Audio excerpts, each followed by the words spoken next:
Good morning. Welcome to the week ahead. Today's keyword will be Ukraine. Yes, absolutely. And Andrew has invited Ina from Ukraine. That's right. To our show. Thank you. Yeah, Welcome to our show. Thanks for coming on. Thank you so much. Great to join us. Thank you. So you are working or studying in Hong Kong? I'm studying. I'm being on exchange here from McGill University. I'm From studying McGill? From McGill, yes, from Canada. And I'm on exchange in HKUST. But I originated from Ukraine, and my family and my friends are living in Ukraine. No. Right now, and they've been witnessing the current situation there. Well, Ukraine is on the news for at least a month. Well, it's been a in month. Hong Kong. Yeah. Of course, in international news, it's been a long time. But some of the Hong Kong newspaper, even the headline, covered the Ukraine incident right now. Oh yeah, of course. It's big news, and of course everybody's watching because things are developing not day to day, but really now hour to hour. With the situation with Russia moving into the Crimea and questions about whether or not they'll come into the rest of the country. We wanted to have you come here today because for a lot of people here, this is quite mysterious. They don't know people over there. They don't have a direct channel. So to be able to talk to someone like you, who maybe has been in touch with family and friends and can tell us a little bit about what's happening with them, what they've seen, what they're hearing, and maybe a little bit about what the mood is over there. Have you spoken to family or friends there recently? Yeah, I did with friends and with family.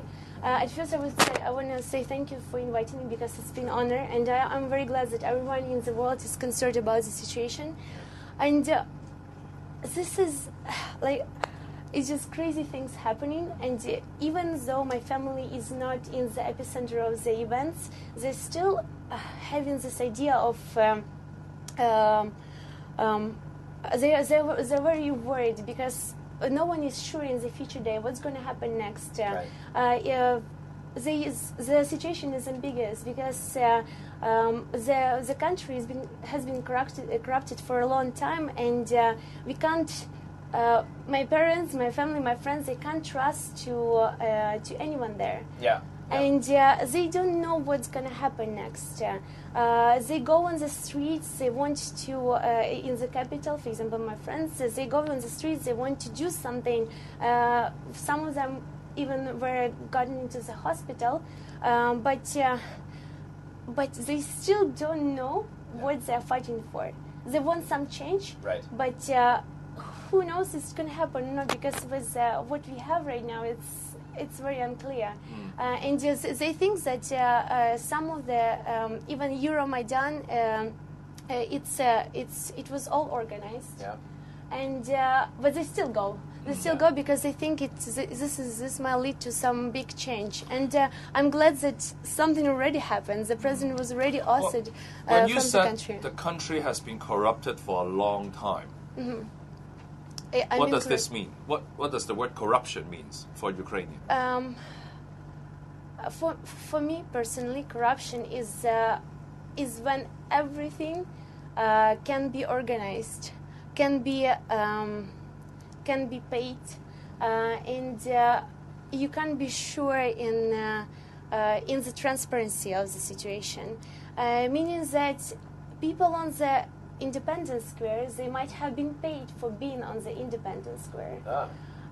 So they look like freedom fighters, but in fact they've been paid. Everything is prearranged. Prearranged. That's what you mean. Just to everything is staged. Yeah, and exactly. Prearranged. Exactly. And so the politician will get what they want. They're using people as a toys, as a tool, just to get to their objective. And their objective is to have more money, because you've seen the pictures of the mansions of the politicians. It's insane. People are suffering. They don't have, the pensions are so low. There's like 1,000 HKD for my grandmother, 1,000 HKD for my grandfather. What is that? And the politicians are living in the palaces. If you would see in some of them, it's full of gold, full of luxury, while on the side you have poor people that don't have anything, and they are so unsure in what in the future. Are they going to have job? Will they have it? Will they not? No one knows. So the unhappiness, it kind of has led to this situation with the uprising, but I guess people didn't really have a clear idea of what structure they were going to put in place once they got rid of the president. Right? Like I know they got Tymoshenko out of prison, but there's not a clear sense of, there's a provisional government now, but it wasn't like everybody has united around one leader. I think people are in general united. It's been in the blood, I feel like. Yeah. Since we already witnessed the Orange Revolution, people went, they fought it, they did something, and it's what they're doing now. There are a couple of activists, and I think they're true activists who cares. They're not indifferent about what is going on in the country, and people don't know what will be the result, but they strive for change, and that's why they're there, and that's why they want to do something. That's why the people are going and I don't know, screaming, they're fighting there. Now, in some places where there's a revolution, then the people have time to work things out and figure out how they're going to structure the new order. Ukraine is in an unfortunate position. They've got a neighbor with a very tumultuous history who's ready to come in and take charge if the Ukrainians don't know who's in charge. And that seems like what has happened in Crimea with Putin, who is a man with a plan.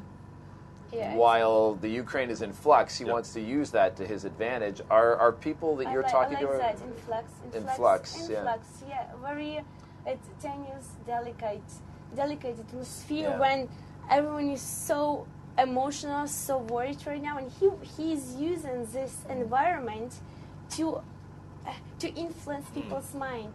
He's promising things. He's saying, so you can become Russians, you can come back to Russia. But what he was doing there, like 50 years, like I don't know, the long amount of time while your Russians were living in Ukraine, and now while there is such a tenuous atmosphere, you are stating that you can come back to Russia. Well, it's just his strategy of making people more separate, because there was already tension between Ukrainian and Russian-speaking communities in Ukraine, and he is using this environment, the situation which is happening right now, to separate them even more. Drive a wedge between them. It was kind of a joke. People are not.